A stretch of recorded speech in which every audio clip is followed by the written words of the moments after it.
하나님 아버지, 이 시간 주님의 말씀을 함께 청종하기를 원합니다.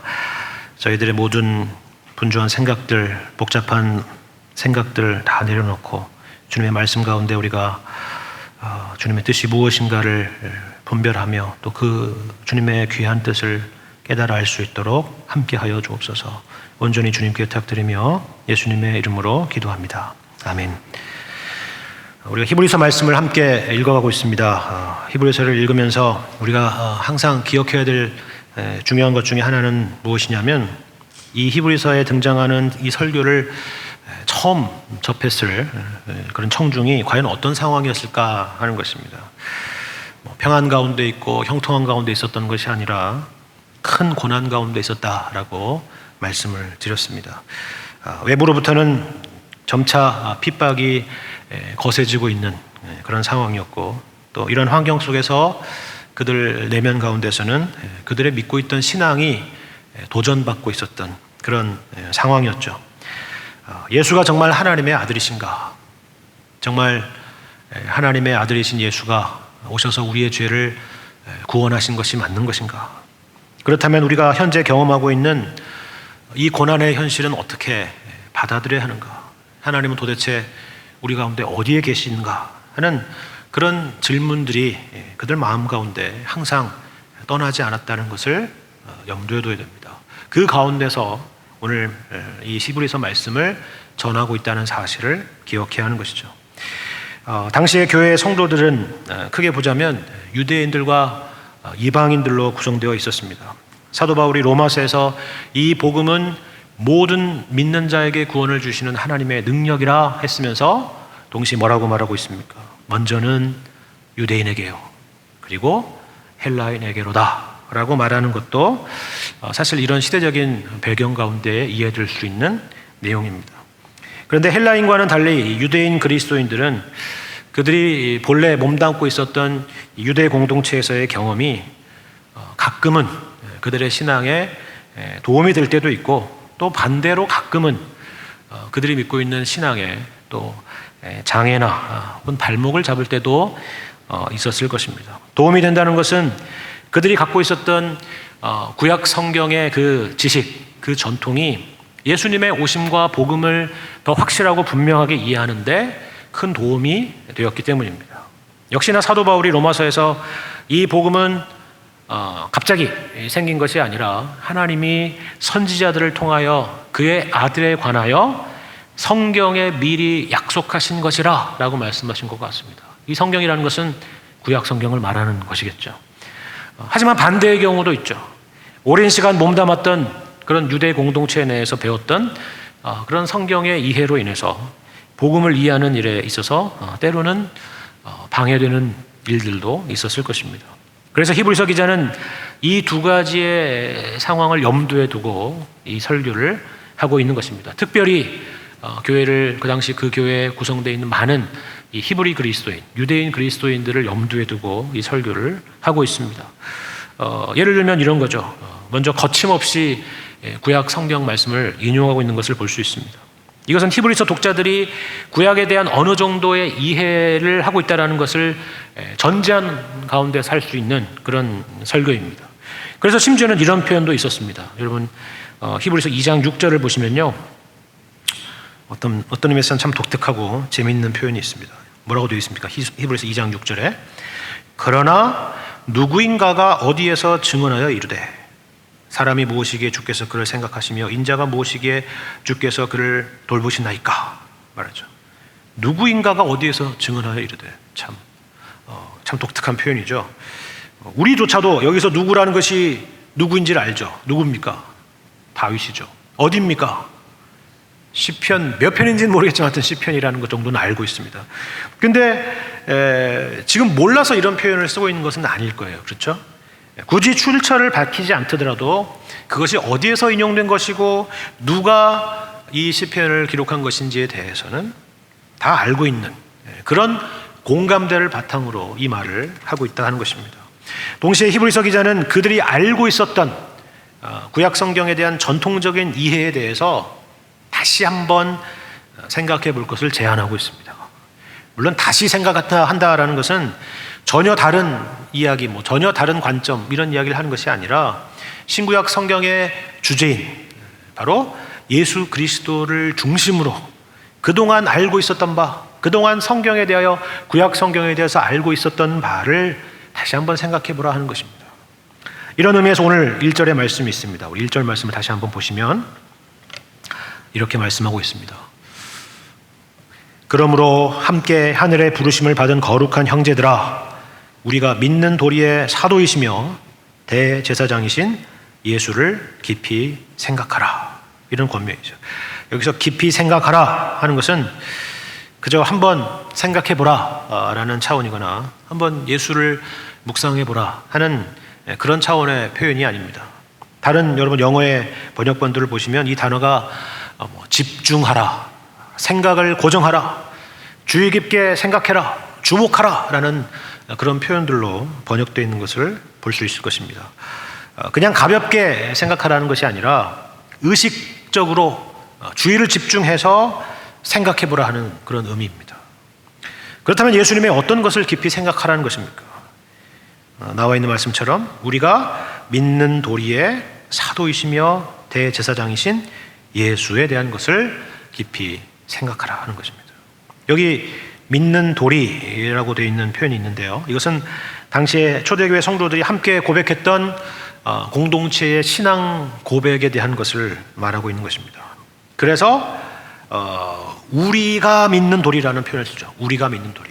그러니까 교인 중에 누구는 그렇게 믿고 누구는 그렇게 안 믿고가 아니라 우리가 누구든지 그리스도 안에 있으면 함께 고백할 수밖에 없는 그런 신앙의 고백에 대한 이야기를 하는 것입니다. 오늘 우리가 예배 시간에 사도신경을 함께 고백했던 것과 같이 그렇게 그리스도 안에 있으면 누구라도 고백할 수밖에 없는 그런 공동체적인 신앙 고백에 대해서 말하고 있습니다. 사실 오늘날 교회에서는 이런 공동체적인 신앙 고백이라는 것을 별로 그렇게 크게 여기지는 않는 것 같습니다. 심지어 교회에서조차도 그렇죠. 공동의 신앙 고백, 우리 공동체의 신앙 고백이라는 이런 객관성보다는 내가 믿는 예수님, 내가 알고 있는 예수님, 내가 경험한 예수님, 그런 것에 대한 이런 주관적인 간증이라는 것이 사실 현대의 교회에서는 더 큰 비중을 차지하는 그런 시대인 것 같습니다. 그래서 아이러니하게도 이런 주관적인 간증들이 더 많아지는 가운데에서 교회 안에서 우열이 생겼죠. 누구의 경험이 더 세냐? 누구의 경험이 더 강렬하냐? 누구의 경험이 더 대단한 신앙적 경험이냐 하는, 그것이 그 사람의 신앙의 정도요 척도가 되어버리는 그런 시대가 되어버렸습니다. 근데 그보다 더 심각한 것은요, 그것이 거꾸로 개인의 신앙의 체험과 경험이 거꾸로 하나님의 말씀을 해석해버리는 그런 상황이 생긴 것입니다. 참 안타까운 일이죠. 그러나 초대교회 당시에는 이런 공동체의 신앙 고백이 어느 때보다도 강조되었던 그런 시대였습니다. 한 사람을 교회의 정식 회원으로 받아들일 때 교회는 그 사람의 하나님에 대한, 예수 그리스도에 대한, 성령님에 대한 그런 신앙 고백들을 철저히 확인하고 점검했습니다. 그리고 그것이 확인된 연후에 세례를 주어서 정식 교인으로 받아들이고 또 성찬에 참여하도록 했던 것입니다. 오늘날도 하는 것이죠. 세례 신청을 하고 또 신앙 고백을 점검받고 하는 그런 것들입니다. 그러나 이것이 당시에는 오늘날처럼 그렇게 가볍지 않았던 것이, 신앙 고백이라는 것이 단지 어떤 지적인 동의가 아니라 그 고백에 수반되는 삶이, 행동이 반드시 뒤따라야 했기 때문에 그렇습니다. 물론 무슨 삶을 점검했다 이런 차원이 아니라 당시의 시대는 신앙 고백이라는 것이 그러한 삶을 요구할 수밖에 없는 그런 시대였다라는 거라고 말씀드리는 것이 더 정확한 말일 것입니다. 예를 들면 이런 것입니다. 앞서 말씀드린 것처럼 유대 공동체에 오랫동안 몸담아 있던 사람이 예수님은 나의 하나님이며 나의 구원자이십니다 라고 고백을 했다면 그것은 어떤 의미겠습니까? 그것은 그동안 몸담고 있었던 유대 공동체로부터의 추방을 의미했던 것입니다. 그렇지 않습니까? 로마 황제를 신으로 섬겨야 했던 그 당시 1세기의 정황들을 우리가 생각해 보자면 그 당시에서도 마찬가지로 예수님을 유일한 구주로 믿었던 그런 초대교회 그리스도인들의 신앙 고백이라는 것도 이와 같은 삶이 수반될 수밖에 없는 그런 맥락이었다는 것입니다. 마치 우리가 일제시대 때 신사참배를 강요하던 시대에 신앙 고백이라는 것이 단지 입술로만의 고백이 아니었던 것과 같은 것입니다.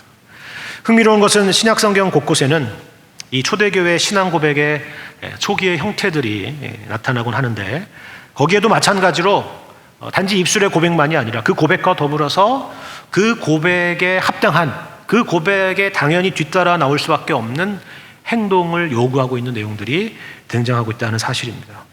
여러분, 제일 유명한 신앙 고백이 있죠. 제일 최초의 신앙 고백이라고 할 수 있는 내용, 바로 베드로의 신앙 고백입니다. 어떤 내용입니까? 주는 그리스도시요 살아계신 하나님의 아들이십니다. 참 멋있고 정확한 말이다. 그 정도로 끝날 수 없는 것이, 이 고백 이후에 예수님의 하신 말씀을 기억하셔야 되는 것입니다. 뭐라고 말씀하셨습니까? 누구든지 나를 따라오려거든 자기를 부인하고 자기 십자가를 지고 나를 따를 것이니라 말씀합니다. 그 고백이 있다면 이런 삶이 수반될 수밖에 없다는 것을 말씀하는 것이죠. 우리가 부활장으로 잘 알려진 고린도전서 15장에도 마찬가지입니다. 고린도전서 15장에도 당시 초대교회에 함께 고백했던 신앙 고백의 내용이 등장하고 있는데, 거기서도 마찬가지입니다. 고린도전서 우리 15장 3절과 4절 말씀을 보시면 그것을 볼 수가 있습니다. 어떤 말씀입니까? 내가 받은 것을 먼저 너희에게 전하였느니 라고 말하죠. 사도 바울이 말하는 것인데, 여기서 내가 받은 것이라는 것은 지금 사도 바울이 다메섹에서 경험한 그 체험을 지금 말하고 있는 것이 아닙니다. 이런 표현은 바울의 어떤 개인적인 경험을 말하는 것이 아니라 당시 교회 안에서 이어져 내려오는, 교회 안에서 함께 고백되는 그런 신앙 고백이라는 것을 알 수 있는 표현이죠. 그 내용이 무엇입니까? 이는 성경대로 그리스도께서 우리 죄를 위하여 죽으시고 장사 지낸 바 되셨다가 성경대로 사흘 만에 다시 살아나사. 우리 사도신경에 고백했던 내용과 다르지 않은 내용이죠. 그런 고백을 말하는 것입니다. 예수님의 죽으심과 부활에 대한 것입니다. 그러나 바울은 이 고린도전서 15장에서 이 부활에 대한 논증 자체에 관심이 있는 것이 아니라 이 부활에 대한 신앙 고백을 갖고 있는 자의 삶에 대해서 동시에 초점을 두고 있다는 것을 여러분이 주목해 보셔야 됩니다. 다시 말해서 이 고백을 갖고 있는 자의 삶이라는 것은 이 부활이라는 것을 믿고 있는 자, 그 부활을 신앙의 고백으로 갖고 있는 자의 삶이라는 것은 이 눈에 보이는 세계가 전부인 것처럼 살지 않는 그런 사람이다 하는 것입니다. 이 땅에서 승부를 보며 사는 사람이 아니다 하는 것입니다. 우리가 변화될 그날, 주님이 오시는 그날, 그것이 우리의 목표가 되는 그러한 삶을 살 수밖에 없다 하는 것입니다. 그것을 말하는 것이죠. 그래서 고린도전서 15장 맨 마지막은 이런 권면으로 마무리되는 것을 여러분이 잘 알 것입니다. 고린도전서 15장 58절에 뭐라고 말씀합니까? 그러므로 내 사랑하는 형제들아, 견실하며 흔들리지 말고 항상 주의 일에 더욱 힘쓰는 자들이 되라. 이는 너희 수고가 주 안에서 헛되지 않은 줄을 알미라. 왜 헛되지 않아요? 이게 끝이 아니니까. 우리는 부활을 믿으니까. 그러니까 신앙 고백이라는 것이 이러한 삶을 당연히 수반될 수밖에 없는 그런 것을 말하는 것입니다. 다만 머릿속에 있거나 입술에만 머무는 그런 신앙 고백이 아니라 그 고백의 내용이 우리의 삶에 고스란히 드러나야 된다 하는 것입니다. 또 그럴 수밖에 없는 것이 바로 신앙 고백이라 하는 것이죠. 이런 의미에서 오늘 히브리서 기자는 우리가 믿는 도리, 다시 말해서 우리의 신앙 고백의 사도이시며 대제사장이신 예수를 깊이 생각하라 라고 말씀하고 있는 것입니다. 우리가 예수에 대하여 믿는 바, 우리가 고백한 바가 무엇을 의미하는지 깊이 생각해 본다면 우리가 어떻게 이런 고난의 현실 가운데 확신 가운데 살 수 있으며 또 어떻게 살아가야 될지가 명확해질 것이다 하는 것입니다. 그런데 그 고백의 내용 가운데서 특별히 예수님을 가리켜서 사용하는 표현이 있습니다. 그게 무엇입니까? 바로 사도와 대제사장이라는 것입니다. 우리는 예수님이 대제사장이라는 것은 익숙합니다. 특별히 히브리에서는 그것에 대해서 상당히 많은 분량을 할애해서 설명을 하고 있습니다. 그런데 예수님을 가리켜서 아포스톨로스라고 얘기하는 사도라고 표현하는 부분은 우리가 다른 성경에서 참 보기 어려운 부분입니다. 예수님의 제자들에 대해서 특별히 그들을 사도로 부르셨다는 그런 의미에서 사도라는 것은 이게 익숙하지만 예수님을 가리켜서 사도라고 표현하는 것은 전체 성경에서 딱 우리가 읽은 이 히브리서 3장 1절에만 등장하고 있다 하는 것입니다. 그런데 특별히 여기서 사도이시며 대제사장이라 표현한 것은 이 둘 사이에 공통점이 있으면서도 또 서로 구별되는 점이 있기 때문에 사용하는 표현입니다. 공통점이라는 것은 이런 것입니다. 이 사도나 대제사장이나 공통적인 특징이 뭐냐면은 스스로 취하는 직분이 아니라 하는 것입니다. 여러분, 누가 사도가 되었습니까? 예수님을 큰 생각 없이 따라다니다가 갑자기 제자가 됐고 제자로 있다가 사도고시에 합격을 해가지고 사도가 되는 게 아닙니다. 그렇죠? 제사장도 마찬가지죠. 대제사장도 마찬가지입니다. 레위인 중에서 승진해가지고 제사장이 되고 제사장 중에서 승진을 해서 대제사장으로 오르는 것이 아닙니다. 사도나 대제사장이나 모두 하나님이 세우시고 하나님이 임명하는 그런 사람입니다. 그 2절에 나와 있는 것처럼 그는 자기를 세우신 이에게 신실하셨다라는 표현이 그것을 말하는 것입니다. 자기를 세우신 이. 그렇죠. 사도라는 것도 본래의 의미는 보냄을 받았다라는 의미입니다. 그 표현 자체에 이미 수동태적인 표현을 갖고 있는 것입니다. 능동적인 이야기가 아닙니다. 또한 그렇기 때문에 사도나 대제사장은 자신의 일을 하는 것이 아니라 그를 보낸 분, 그를 세운 분의 일을 대신하는 것이며 대표하는 그런 사람입니다. 그것이 바로 공통점입니다. 구별된다는 것은 이런 것입니다. 사도의 임무는 여러분 생각해 보시면 알다시피 주로 하나님의 말씀을 전하는 일이고 대제사장은 백성들의 죄를 속죄하는 일이라 하는 것입니다. 종합하자면 예수님께서는 사도요 대제사장으로 우리 가운데 오셨다. 그분은 우리에게 하나님의 뜻을 전하러 오신 분이시며 동시에 또한 우리의 죄를 대속하시기 위해서 오신 분이다 라는 것을 무엇으로 갖고 있다고요? 우리의 신앙 고백, 우리의 공동체적인 신앙 고백으로 갖고 있다 하는 것입니다. 그 신앙 고백 가운데 있는 예수 그리스도를 깊이 생각해 보라 하는 것입니다. 바로 그 믿음의 고백이 환난과 의심과 불안 가운데 있는 우리를 굳게 세울 것이다. 바로 그것입니다. 그러면 어떻게 예수님께서 사도요 대제사장이신 것을 기억하는 것이 우리를 확신과 소망 가운데 세울 수 있다는 말인가? 그것이 바로 이어지는 2절 이하의 말씀입니다. 2절 말씀을 함께 보겠습니다. 2절 말씀. 그는 자기를 세우신 이에게 신실하시기를 모세가 하나님의 온 집에서 한 것과 같이 하셨으니 라고 말씀합니다. 모세를 등장시키죠. 말씀드린 것처럼 히브리서의 독자들은 이 구약에 능통하고 또 모세라는 인물에 굉장히 매료가 됐던 사람들이라는 걸 여러분 잘 아실 것입니다. 예수님과 모세의 공통점이 있다고 지금 말하고 있습니다. 공통점이 무엇입니까? 신실함이죠. 충성됨. 그것이 바로 공통점이라는 겁니다. 신실함이라는 것은 우리가 알다시피 어떤 상황에서도 맡겨진 일을 끝까지 최선을 다해서 완수하는 것을 말합니다.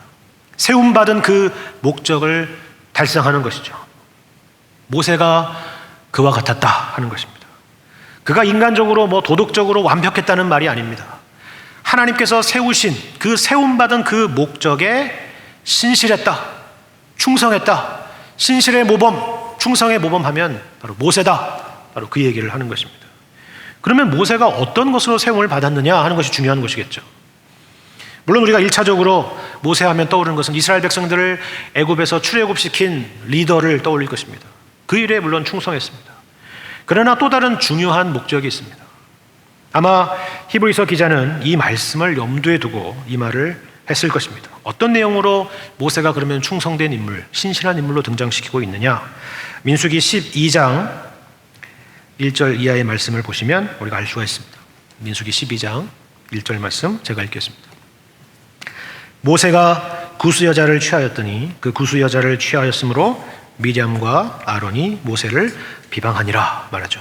모세가 구스 여인을 취한 것은 일단 그렇게 별로 썩 좋은 일 같아 보이지는 않습니다. 그래서 미리암과 아론이 모세를 비방한 것이죠. 그러나 문제는 이 사건이 전혀 다른 방향으로 흘러갔다는 것입니다. 우리 2절, 이어서 2절 볼까요? 그들이 이르되 여호와께서 모세와만 말씀하셨느냐 우리와도 말씀하지 아니하셨느냐 하며 여호와께서 이 말을 들으셨더라. 지금 처음에는 도덕성의 문제인 것처럼 이렇게 보였는데 그런 문제가 아니라 지금 계시의 문제, 중보자로서의 자격의 문제, 그리고 그것을 바탕으로 하는 권위의 문제로 확장되어 가고 있다는 것, 번져가고 있다는 것을 우리가 볼 수 있는 거죠. 똑같이 하나님의 말씀을 받은 것이니 모세가 하는 말만이 권위가 있는 것이 아니라 우리의 말도 그에 못지않게 권위가 있다라는 그 주장을 하고 있는 것입니다. 3절 말씀, 이 사람 모세는 온유함의 지면의 모든 사람보다 더하더라. 이 문제로 형제들과 다투거나 시비하지 않았다 하는 것이죠. 이어서 4절 말씀, 하나님께서 나타나셔서 말씀하십니다. 여호와께서 갑자기 모세와 아론과 미리암에게 이르시되 너희 세 사람은 회막으로 나오라 하시니 그 세 사람이 나아가매 여호와께서 구름 기둥 가운데로부터 강림하사 장막문에 서시고 아론과 미리암을 부르시는지라. 그 두 사람이 나아가매 이르시되 내 말을 들으라. 너희 중에 선지자가 있으면 나 여호와가 환상으로 나를 그에게 알리기도 하고 꿈으로 그와 말하기도 하거니와 내 종 모세는 그렇지 아니하니 그는 내 온 집에 충성함이라. 바로 이 히브리서 오늘 본문에 나와 있는 내 온 집 충성함, 바로 그 내용이 여기 등장합니다. 그와는 내가 대면하여 명백히 말하고 은밀한 말로 하지 아니하며 그는 또 여호와의 형상을 보거늘 너희가 어찌하여 내 종 모세 비방하기를 두려워하지 아니하느냐 라고 말합니다. 무슨 말입니까? 이건 그저 단지 인간 모세를 변호하기 위한 말이 아닙니다. 모세가 도덕적으로 흠결이 없다는 말도 아닙니다. 모세는 너희나 선지자와 달리 꿈이나 환상으로 내가 너희에게 가르쳐주는 것이 아니라 나와 대면하여 내가 전한 말을 분명하고도 명백하게 받아서 너희에게 전하는 그러한 계시의 전달자로 세움을 받은 존재이고 그 일에 충성하고 있는 존재라 하는 것입니다. 다시 말해서 이 말은 단지 이 모세라는 한 개인을 하나님께서 변호하고 지키려는 것이 아니라 모세를 통하여 전달되는 하나님 당신의 계시의 말씀을 지키고자 이 말씀을 하는 것이라 하는 것입니다. 이것은 마치 어떤 것과 닮아 있습니까?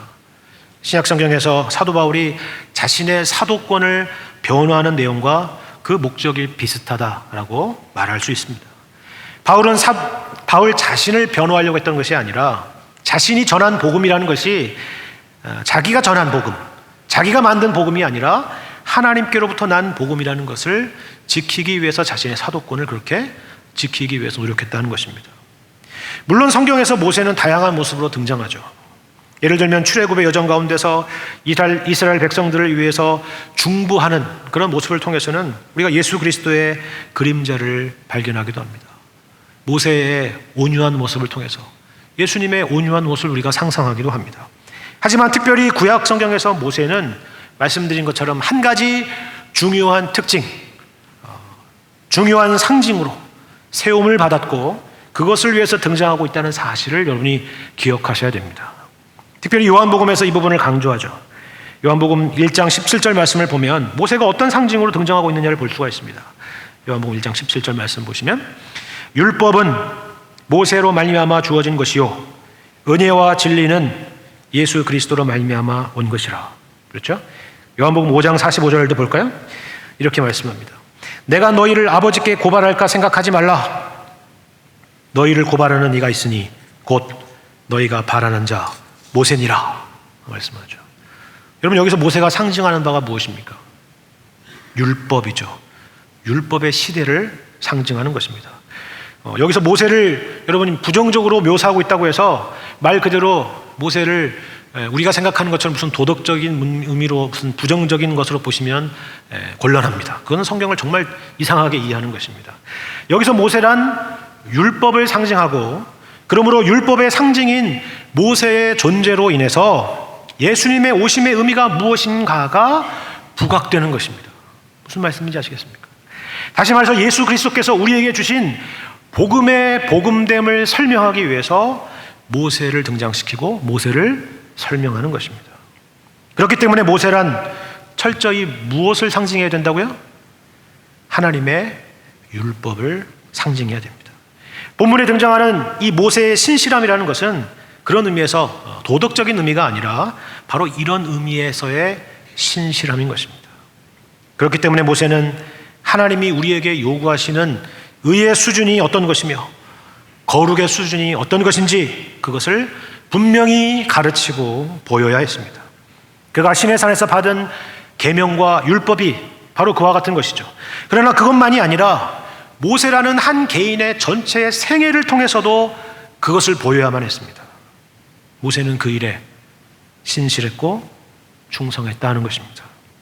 이스라엘 역사의 최고의 율법 교사, 율법의 박사, 율법의 화신, 이런 표현은 적절할지 모르겠습니다. 하여튼 그렇습니다. 모세 하면 누가 떠올라야 됩니까? 율법. 율법하면 모세가 떠오를 정도의 그런 존재, 그러한 존재로 이스라엘 역사 가운데 신실하게 서 있던 인물, 바로 그가 모세였다는 것이죠. 이것에 있어서 모세만큼 충성된 사람, 그리고 모세만큼 신실했던 사람은 없다는 것입니다. 그런데 이처럼 신실하고 충성된 모세가 하지 못했던 일이 무엇입니까? 가나안에 들어가지 못했습니다. 왜 못 들어갔습니까? 여기에 나와 있죠. 민수기 20장 말씀을 보십시다. 민수기 20장 7절 이하의 말씀을 함께 보시겠습니다. 제가 읽어드리겠습니다. 여호와께서 모세에게 말씀하여 이르시되 지팡이를 가지고 내 형 아론과 함께 회중을 모으고 그들의 목전에서 너희는 반석에게 명령하여 물을 내라 하라. 내가 그 반석이 물을 내게 하여 회중과 그들의 짐승에게 마시게 할지니라. 모세가 그 명령대로 여호와 앞에서 지팡이를 잡으니라. 모세와 아론이 회중을 그 반석 앞에 모으고 모세가 그들에게 이르되 반역한 너희여 들으라. 우리가 너희를 위하여 이 반석에서 물을 내랴 하고 모세가 그의 손을 들어 그의 지팡이로 반석을 2번 치니 물이 많이 솟아나오므로 회중과 그들의 짐승이 마시니라. 여호와께서 모세와 아론에게 이르시되 너희가 나를 믿지 아니하고 이스라엘 자손의 목전에서 내 거룩함을 나타내지 아니한 고로 너희는 이 회중을 내가 그들에게 준 땅으로 인도하여 드리지 못하리라 하시니라. 여기에 그 이유가 있죠. 뭐라고 말씀하셨어요? 반석에게 명령하여 물을 내라 라고 했는데 지팡이로 반석을 쳐서 물이 나게 했습니다. 말씀대로 안 했죠.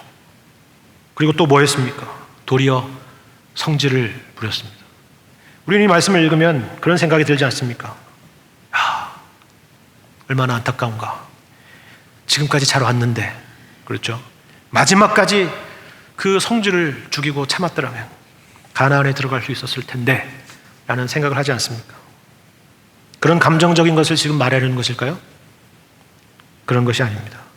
말씀드린 것처럼 모세는 무엇을 상징하는 인물이라고요? 하나님의 율법을 상징하는 인물입니다. 맞죠? 성질을 부렸죠. 반역한 너희여 들으라. 우리가 너희를 위해 이 반석에서 물을 내랴. 이것보다 한 10배 되는 소리로 얘기를 했을 것입니다. 그러지 않았습니까? 하지만 여기서 단지 모세가 성질을 부린 것이 핵심이 아니라 그 성질을 부렸다는 것에 담고 있는 의미가 중요한 것입니다. 여러분, 공부 잘하는 사람의 제일 큰 문제가 무엇인지 아십니까? 그것은 공부 못하는 사람을 절대로 이해하지 못한다 하는 것입니다. 여러분, 가족들에게 운전을 가르쳐 본 적이 있습니까? 가족들에게 운전을 가르치면 가족에 화목이 오고 화평이 오고 사랑이 넘칩니까? 그렇지 않죠. 꼭 마지막에는 뭘로 끝나죠? 성질로 끝나게 되는 것입니다. 왜 그렇습니까? 같이 못하는 처지면 그러지 않을 것입니다. 그러나 가르치는 사람은 이미 눈을 감고도 운전할 수 있는 정도는 아니지만 그 높은 경지에 이미 있고 이제 막 배우는 사람은 진짜 뭘 어떻게 해야 될지 아무것도 모르는 그런 그 수준에서 한참이나 떨어져 있는 사람이기 때문에 그렇습니다. 모세는 율법을 상징한다라고 거듭거듭 말씀을 드렸습니다. 율법은 완전하죠. 그러나 그 율법이 사람을 변화시키지는 못합니다. 율법을 아무리 가장 잘 가르쳐주는 박사 중에 박사를 할지라도 사람을 변화시키지는 못합니다. 그 수준이 높으면 높을수록 성질을 부릴 뿐입니다. 율법의 의로는 가나안에 들어갈 수가 없습니다. 그것이 바로 모세가 가나안에 들어가지 못한 것이 보여주는 상징적인 사건인 것입니다. 모세는 이처럼 마지막까지 본인이 가나안에 들어가지 못하는 그 경험까지 율법이 무엇인가를 온몸으로 보이는 일에 신실한 사람이요 충성된 사람이었습니다. 그러면 누가 이스라엘 백성들을 가나안으로 인도합니까? 모세가 아니라 여호수아죠. 신약에 이 여호수아와 같은 이름을 가진 분이 계시죠. 바로 예수 그리스도이십니다. 율법은 모세로 말미암아 주어진 것이요 은혜와 진리는 예수 그리스도로 말미암아 온 것이라 하는 말씀이 바로 그것을 말하는 것입니다. 오늘 본문의 말씀에서 모세와 예수 그리스도를 비교하고 대조하는 이유가 바로 그것입니다. 모세의 충성됨 같이 예수께서도 충성되셨다. 그러나 예수의 충성됨은 모세의 것과는 비교할 수 없을 정도로 큰 것이다. 그것을 말하는 것입니다. 어떤 면에서 그러한가? 이런 면에서 그렇다고 말하죠. 우리 5절과 6절 말씀을 함께 보겠습니다. 5절, 6절 말씀. 또한 모세는 장래에 말할 것을 증언하기 위하여 하나님의 온 집의 종으로서 신실하였고 그리스도는 하나님의 집을 맡은 아들로서 그와 같이 하셨으니 우리가 소망의 확신과 자랑을 끝까지 굳게 잡고 있으면 우리는 그의 집이라 말씀합니다. 모세는 장래에 말할 것을 증언하기 위해서 신실했다라고 말하죠. 장래에 말할 것이라는 것은 모세의 율법이 끝이 아니라는 것입니다. 모세의 율법이 마침표가 아니라는 것입니다. 율법은 온전하지만 사람을 온전케는 만들지 못하기 때문입니다. 그러므로 가나안에 들어가지 못합니다. 그러면 누가 온전케 하는가? 누가 그것을 온전케 하는 그것을 모세와 같이 신실하고 충성되게 중간에 포기하지 않고 완벽하게 그 율법의 의를 완성할 뿐만 아니라 그 의를 우리에게 가져다 줄 것인가 하는 것이죠. 누가 우리를 가나안으로 인도해 드리실 것인가? 그분이 바로 예수 그리스도라 하는 것입니다. 이를 위해서 역시 두 가지의 대조를 하고 있죠. 모세는 하나님의 온 집에서 종으로서 신실했고 집 안에서, 그리스도는 하나님의 집을 맡은 아들로서 집 위에서 신실했다 하는 것입니다. 물론 여기 나와 있는 종이라는 것은 우리가 흔히 둘로스라고 말하는 그런 노예와는 다른 의미입니다. 굴종적인 것이 아니라 약간의 자율성을 가지고 주인을 돕는 위치에 있는 사람을 말합니다. 그렇다면 이런 종과 아들의 차이가 뭔지 아시겠습니까? 오늘날의 표현으로 쉽게 얘기하자면 종은 출근 시간과 퇴근 시간이 있죠. 물론 일찍 출근할 수도 있고 늦게 퇴근할 수도 있습니다. 심지어는 가끔씩 밤을 새서 그 일에 열심을 낼 수도 있습니다. 충성된 종이죠. 충성된 직원입니다. 그러나 아무리 그래도 아들이나 주인 같지는 못할 것입니다. 아들이나 주인은 하루 24시간 일주일 내내 365일 1년 내내 그것만을 생각합니다. 출퇴근 시간이 없습니다. 왜 그렇죠? 그것이 자기의 것이기 때문에 그렇습니다. 그러면 예수님이 무엇이 자기의 것입니까? 오늘 본문의 말씀에서 자신이 친히 지은 하나님의 집, 그 집을 짓고 그 집을 완성하시는 것, 그것이 바로 예수님의 것이요 예수님의 일이라 하는 것입니다. 그렇다면 하나님의 집이란 무엇입니까? 건물이 아니라 바로 그리스도 안에서 구원받은 모든 하나님의 백성을 말합니다. 교회를 말하죠. 바로 이 자리에 모이신 여러분과 저를 말하는 것입니다. 예수님께서는 아들로서 이 집에, 이 교회, 이 하나님의 백성에 충성된 분이시라 하는 것입니다. 어느 정도로 충성되셨느냐? 우리를 위해서 우리와 같은 몸으로 혈과 육을 가진 몸으로 오셔서 우리와 같이 되셔서 죽으시고 부활하셔서 그 구원의 완성, 그 구원의 결과를 우리에게 주시기까지 신실하셨다 하는 것입니다. 끝을 보셨다는 것입니다. 그리고 그 신실함은 변함 없으시다라고 말씀하고 있습니다. 그것을 히브리서 2장 11절에 우리가 이렇게 말씀한다는 것을 살폈죠. 거룩하게 하시는 이와 예수 그리스도죠. 거룩하게 함을 입은 자들, 우리를 말합니다. 다 한 근원에서 난지라 그러므로 형제라 부르시기를 부끄러워하지 아니하셨다라고 말씀합니다. 우리와 당신과 묶으셨다는 말입니다. 이것이 성육신이죠. 성육신이라는 것은 다만 예수님께서 인간의 몸으로 내려오신 것이 중요한 것이 아니라 우리와 같이 되셨다는 것이 중요한 것입니다. 그러므로 우리가 받은 구원은 결단코 실패할 수가 없습니다. 예수님의 운명이 곧 우리의 운명이기 때문에 그렇습니다. 우리가 우리 구원에 신실하신 예수님, 그 충성되신 예수님과 묶여있기 때문입니다. 이것이 바로 우리의 소망의 확신과 자랑인 것입니다. 우리 주님은 오늘도 이 일에 신실하신 분이신 것을 기억하시기를 바랍니다. 이 믿음을 잃지 않기를 원합니다. 그래서 우리 마음이 여러 가지 많은 상황으로 낙심되고 그리고 절망될 때에도 우리 안에 시작하신 구원을 그 신실하심으로 마침내 완성하실 그 예수님을 깊이 생각하심으로 힘을 얻으시고 용기를 얻으시고 그리고 확신을 얻으시는 여러분과 제가 되기를 주님의 이름으로 간절히 축원합니다.